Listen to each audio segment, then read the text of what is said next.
presentations. We were not able to get all of that working. Hopefully you all will see these, at least it will be a reference.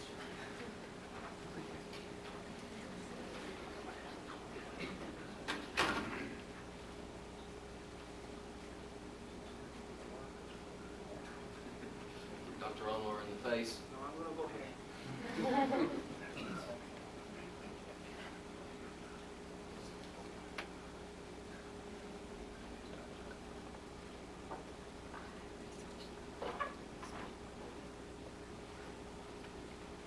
Good afternoon. My name is Thornton. I am the VP of Sales and Marketing for ARNet Incorporated. We're an internet service provider, basically an internet technology corporation, for those of you that are not familiar with us. And the topics today that we would like to talk about revolve around the way companies are changing the mode of doing business.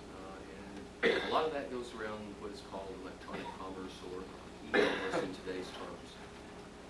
There are two basic models that envelop the e-commerce mode. One of those is the business-to-business model, where a middleman and an end producer may work together to produce their products and to sell their products to each other through the business channel. The second portion of that is what we call the business-to-consumer model. Mark is going to talk about the business-to-business model, and I would first like to talk about the business-to-consumer model. I feel today that we are in the midst of a business revolution, and that revolution will be around the way that businesses sell their products and services to their customers. That thing that drives that is the internet, and the portion of the internet that will make all of this happen is called electronic commerce. Today's market, there are several companies that have gotten major headlines. Some of those referred to by Dr. Anwar. eBay is a major one that you've heard a lot about, as well as Amazon.com. They both sell retail products to the customers through the internet. The two companies are amazing from a stock perspective. eBay came out with their IPO on September the 24th of this year at $18. Last week, eBay was trading at $210 a share. That's a 1,036% increase. Amazon.com is a little older, a little more well-established. Their stock, as of 2 weeks ago, was trading at about $126. Last week, it was trading at $200, about a 67% increase. What do these two companies have in common besides selling products and services over the internet? Neither of them are making money. Today, there is a fundamental shift in the way companies are selling their products over the internet. One of the main pieces that's missing, or is causing it, is the immaturity of the internet. There are search engines such as Yahoo and Snap.com, Excite, that allow companies to register their domain names so that when a company is or a customer is looking for their products, they can do a search through those engines on a generic term and be able to find those products. Unfortunately, there's not a good way for those companies to be at the top of the list. When you register with those engines, a lot of times your name may come up number 249 of 250 hits that the site brought back. So how does a customer find your products? They probably don't. So it's very difficult.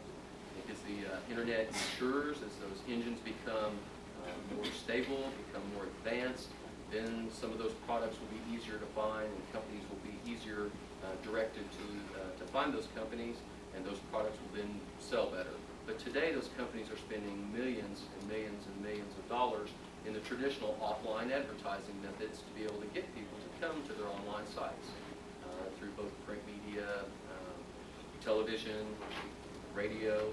So the cost of getting people to your site is still tremendous. Just because you put a site out there doesn't mean people are going to find you and buy your products. So I think the maturity of the internet, the development of those engines, will make a huge difference in the way companies are able to do business across the internet, and at some point in time it will become a profitable industry. But today, most of the online retailers are struggling to make a profit on the internet.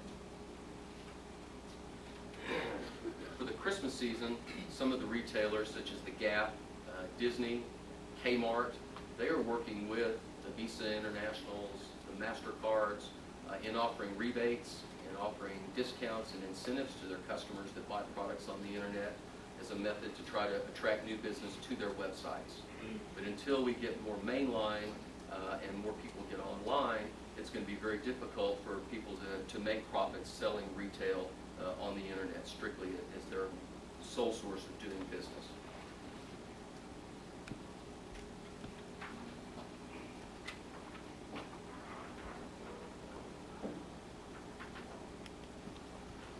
So given that today it's not a very profitable mode of doing business, why should customers or companies look at doing business on the internet? Conservative estimates show that by year 2000, revenues will be between $250 and $300 billion for internet commerce. John Chambers, the president of Cisco Systems, which is the largest data networking system in the United States, says that those are very conservative numbers. He feels like those numbers will be more like $1 to $2 trillion. So there's a tremendous number of dollars out there. According to Chambers, he says the internet is driving economic growth, changing businesses, and reshaping the fortunes of people and countries worldwide. Andy Grove, the chairman of Intel, echoes those same sentiments. When you look at the tremendous investments that Intel and Netscape and Microsoft and Sun, some of the major players in the internet business are making in e-commerce, I think it's clear that they're pushing those technologies. Their successes on other PC-based and systems-based products has been very good. I think it's clear that in the future we will see a major move toward the internet and toward e-commerce, and those people are banking on it. Some of the other reasons that you should look at going ahead and moving forward with commerce. Commerce gives the customers the ability to purchase 24 hours a day. It opens your storefront, which today is a brick and mortar facility, to come to people 24 hours a day.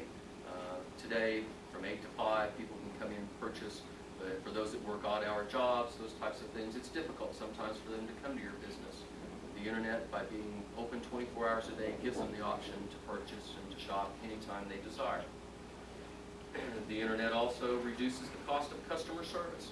By being able to put your product descriptions and literature online, you give a customer the opportunity to come to your site and find the things that they're looking for about your products without having to hire staff, telephone support groups that can answer those questions. It reduces the cost of sales. Kohler Company, a major distributor of kitchen and bath accessories, says their order placement costs have dropped from $25 to $2 per order through their online programs. It also will improve customer convenience and loyalty. The Harvard Business Review says a typical company will lose between 15 and 35% of its customers.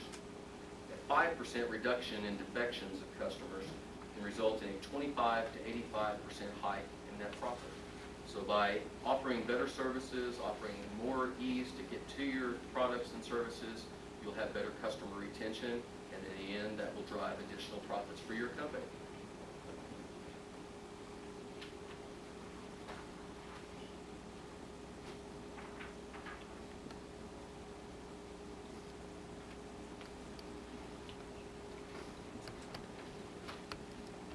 What are some of the impediments to success in doing electronic commerce? Companies today are faced with a dilemma. They can't afford to disrupt their conventional direct sales channels while they're in the process of opening new sales channels. By having a direct sales force, a commissioned sales force, those individuals feel very threatened when a company starts marketing and selling their products online. Their opportunities to make sales, to receive commissions are threatened, and so there's a major problem that the companies face. And how do you roll out an online site without disrupting your current revenues as you wait for this new product to grow and to become a profitable piece for your company? There's a lack of technical knowledge in designing, building, and operating e-commerce sites. These are very intricate, very detailed systems, and we'll talk a little bit more in a minute about how companies need to approach designing and working with those sites. But that's a major problem for companies. It's not a traditional method of internet or of IT technology, and so companies are faced with how do they bring the expertise in to make these things happen and do it where it's a successful product. A lack of support from upper management. Anytime you dive into a new unknown, it's oftentimes difficult to get upper management to buy in. It kind of ties with the next one. They're not sure of the benefits. This is a totally new technology. There's not a historical model to predict what the future will be. So when you're talking with your customer or when you're talking with your board of directors, how do you convince them to make a huge investment in something that's an unknown? It's kind of like the IBM commercial where the individual's sitting there talking to his boss and he says, management wants to know what this is going to produce. And the man sits there and he thinks a good little while and he says, $1 invested today will return $2 tomorrow. Well, we don't have that model today. We don't know what it's going to return. Everybody's banking that it will be big. We think it will, but there's a lot of unknowns. So getting management to buy in and jump forward and spend high dollars to make these things happen oftentimes is difficult. The target audience readiness. Today we've got somewhere in the neighborhood of 50 million people that are online. Projections are by the year 2000 that number will be in excess of 200 million. But when you look at our population and you look at the traditional models that people sell to, that's a pretty small pittance of the buying population. There's some still apprehension for people to use credit cards online, the security issues. Is it safe? So is the audience ready today to buy online? Some are not. So that's a big issue for companies. The interoperability with legacy systems. All of the new internet technology revolves around a protocol called TCP/IP. Many of the legacy systems, the mainframe systems that house inventory and accounting systems for companies, run on IBM and older mainframes. They use a communications technology called SNA. SNA is not compatible with TCP/IP. So there's some big hurdles for companies to get across. And how do you put up a storefront that runs on TCP/IP and still make it talk with all of your other systems and bring it all together and make a working model from it? Branding, advertising, and online merchandising also affect substantially how you succeed in this field. Today, we've already talked a little bit about that.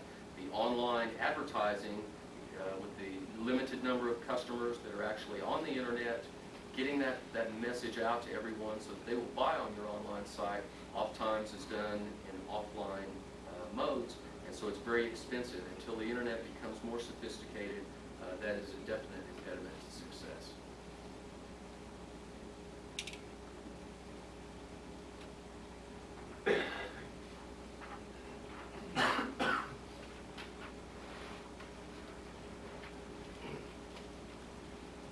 So how does the company decide and make that move? How do you start? How do you move forward with building an e-commerce product? There's some basic steps that I think every company must take. You've got to evaluate your existing staff, financial resources, and systems, and decide whether to build it yourself or outsource it to a provider. There are a number of issues that are going to affect that and make that decision for you. What is the budget that you have? In talking about doing all of this in-house, it's a very costly proposition. Do you have the expertise in-house to design, build, and manage this type of product? Ongoing, once you get the site up, to manage it, to keep all of those pieces in place, to make modifications and updates to it.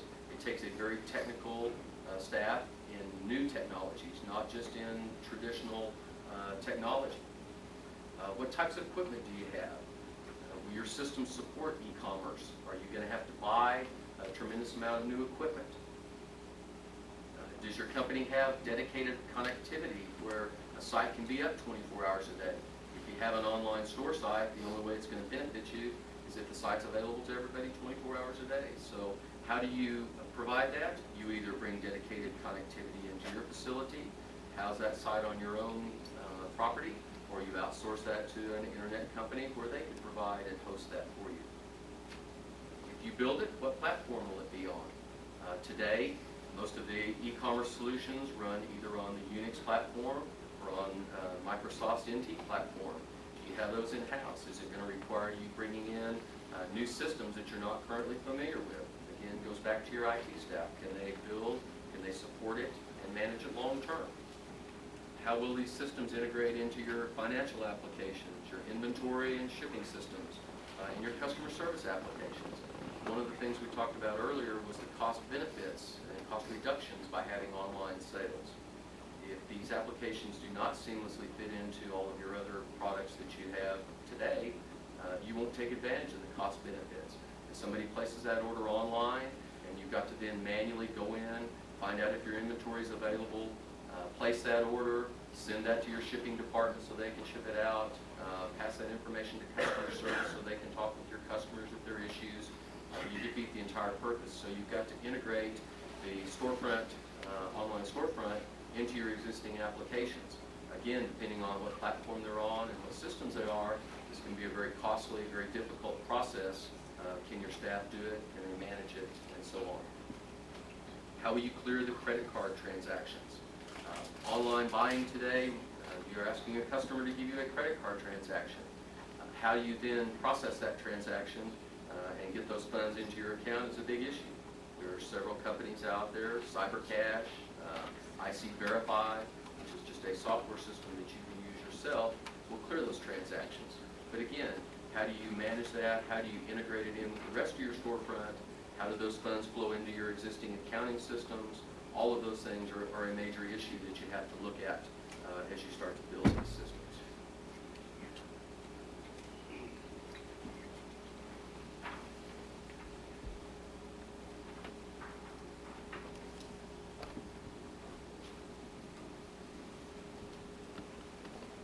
The bottom line is, just like in any project that you do within your company, you have to create a business plan, a very detailed business plan, and determine how e-commerce fits into your organization. Will e-commerce replace your existing sales force, or does it augment it? Are you going to put all of your products out on your commerce site, or are you just going to put a few out? Companies today, the smaller products sell easily on the internet. They're fairly easy to put on your site. The more difficult, very detailed products are difficult oftentimes to sell online. People want to talk with someone. The bigger ticket items, unless they're in front of a salesperson, they're not comfortable in making that type of purchase. So there's a lot of issues around whether you can put all of your products out, whether you put a few out, and exactly how you roll this product out. What is your target time to market with the e-commerce product? In looking at how all of the pieces fit, you've got to set a timeline. If you get a buy-in from upper management and you start down that road, you're saying as a benchmark that you're going to get a particular point in 6 months, and a year and a half comes by and you have not got that target point, you're going to have major problems in getting a buy-in to continue on. So you have to set realistic time frames, set milestones, and achieve those milestones in rolling out your products.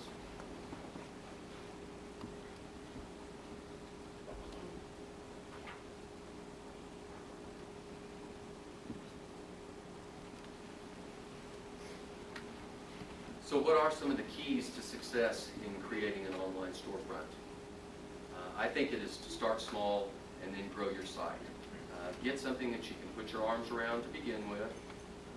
Start down that road, get it up and running, and then you can add to it, enhance, and increase your store as you move forward. And all of that will be as a result of proper strategic planning. If you sit down, you create that business plan, you follow that plan and execute it, you can have a successful product. You must have the buy-in from management, upper level management. It will never work if you don't. This has to be a product that management feels like will revolutionize your business, that has the opportunities to do the things that will grow your business and make it successful in the future. So it's crucial that you get a buy-in from upper management. And I think lastly, you've got to consider bringing in outside expertise.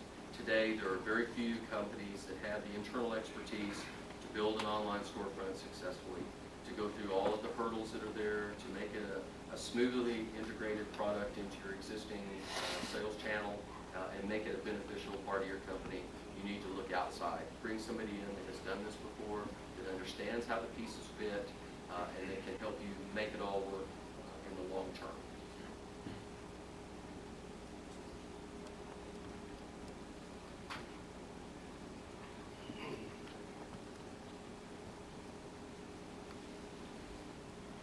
So who today is successful in this endeavor? I think the majority of the companies that are finding success are those that work in a direct sales channel today. Dell Computers, Gateway Computers, both of those folks have had good success at this point. But their products and their sales force targets a direct market. They're well-known companies, they're well-advertised companies, and so their internet sites have become just another portion of the way they do business. But is it creating a new channel, or is it diverting sales away from some of the existing channels? And I think there's some of both. But a lot today is a diversion from a prior way of doing business. But from Dell, it's become very profitable because they have a telephone sales staff that sits there and takes orders online or over the phone. In the new way of doing business, they don't have to have a telephone operator to sit there and take the call. They are able to do it through their online site. It's an interactive site. You can go in, you can buy your computer, you can custom configure your computer, all of these things from their online site. It'll process the order. It's tied directly back into all of their inventory systems. So when you place that order, you know if everything is in stock, if it's going to ship now, all of those things, and it's tightly integrated into all of their other systems.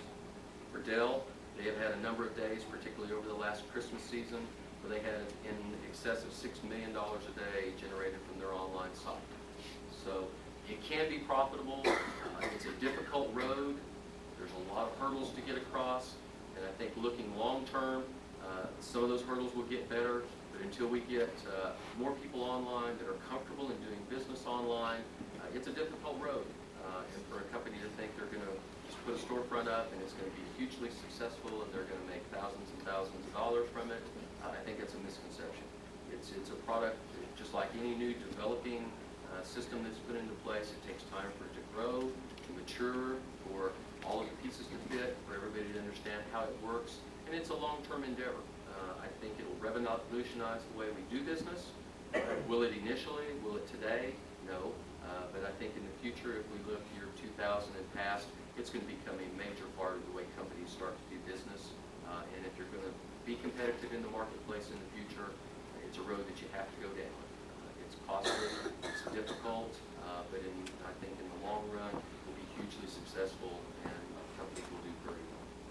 At this point, I'd like to let Mark talk a little bit about how he feels the business-to-business market will work.